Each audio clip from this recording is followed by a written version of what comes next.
Turkiga oo diyaarada militari ka soo dejiyay garoonka diyaaradaha aadan cadde waxaa la wareegay taliyaha ciidanka xoogga dalka Soomaaliyeed General Odawaye Yuusuf Raage taliyaal ciidan oo Turkiga ka socda oo ku biiray dagaalka Al-Shabaab xilli Hiiraan laga dejiyay diyaarado dagaal iyo ciidan cusub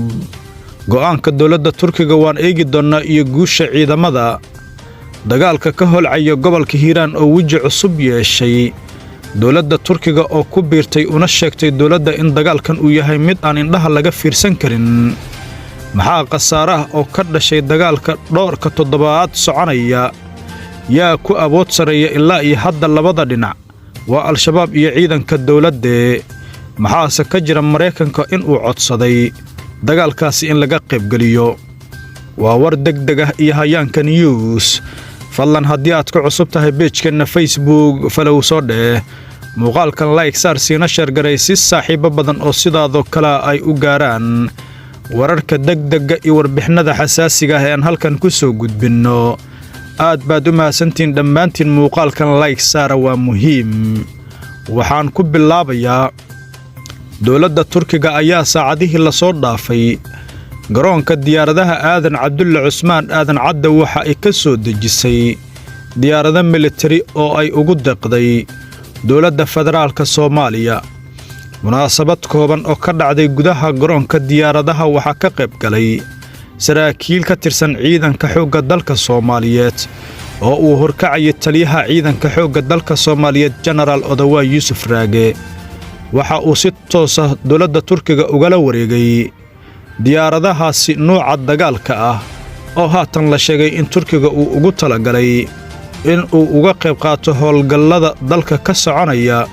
iyo dagaalada ka holcaya dalka qaybo ka mid ah sida gobolka Hiiraan sidoo kale taliyaal ciidan oo Turkiga ka socda ayaa waxa ay codsadeen inay ku biiraan dagaalka Al-Shabaab looga soo horjeedo gaar ahaan dagaalka ka soconaya gobolka Hiiraan intaasi kadib dhowr diyaaradood ayaa laga dejiyay gobolka Hiiraan ciidan cusub ayaa sidoo kale halkaasi la geeyay saraakiil ka tirsan Turkiga ayaa sidoo kale dagaalkaasi ku biiray dagaalka ka holcaya gobolka Hiiraan wiji cusub ayuu yeeshay dawladda Turkigu waxa ay sheegtay in xilligan dagaalkan uusan ahayn mid indhaha laga fiirsan karo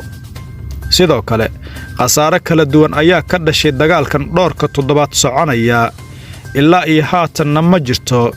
cid ku awood sareysa dagaalkaasi waxaana la sheegay in qasaaraha uu aad u badan yahay ee labada dhinac soo gaaray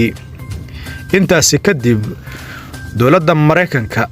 ayaa waxay codsatay in dagaalkaasi laga qayb galiyo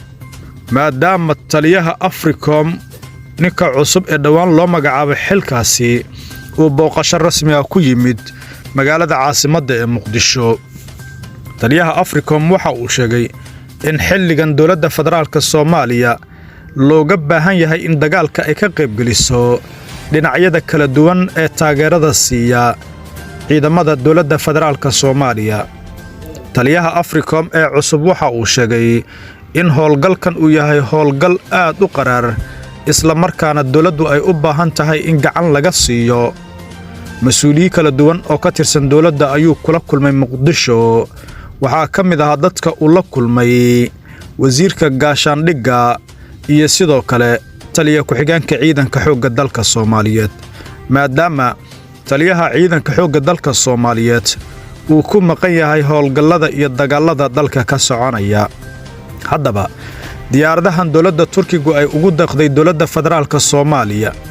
waxaa la aaminsan yahay in kaalin weyn ay ka qaadan doonaan dagaalka looga soo horjeedo ururka hubeysan ee Al-Shabaab haddaba daawade aragtidaada iyo fikirkaaga qaybta hoose commentiga ku reeb tan iyo kulan dambe nabadgelyo